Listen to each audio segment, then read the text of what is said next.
All right, now you can see I built a maze, and I have a little mouse inside. I just want to teach you how one way to make it move in random directions. I mean, there's a lot of ways you can do this, but if you're using a maze with a lot of right angles and corners and things, you can just make them turn at 90-degree angles.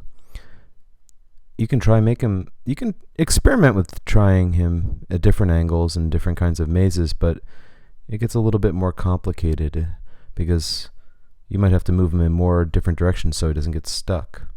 And I haven't drawn the perfect maze for him because sometimes he can get repetitive, but this is a good start, so you can probably figure out other ways to do this.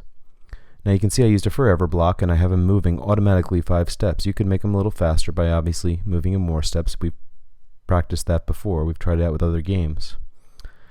I added the if touching maze, move him back 5 steps because you wanted to bounce off the wall. Basically, you don't want him to get stuck in a wall like we did before. And finally, to make him move in a random direction, you might remember this. We did this with the Monkey Mayhem when I planted the bananas in different sides. It was a random which side the bananas ended on. They had to pick them up.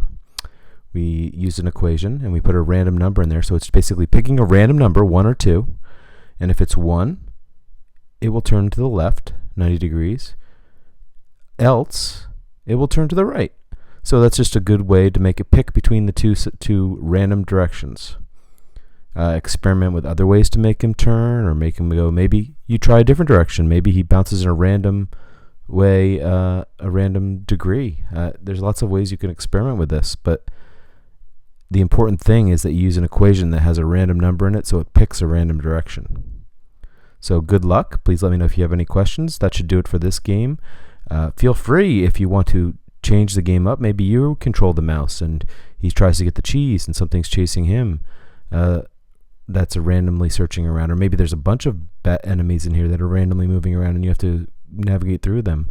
But have fun making a maze. Have fun with the enemies. Have fun with the game. And let me know if you have any questions. Otherwise, we're on to the next game.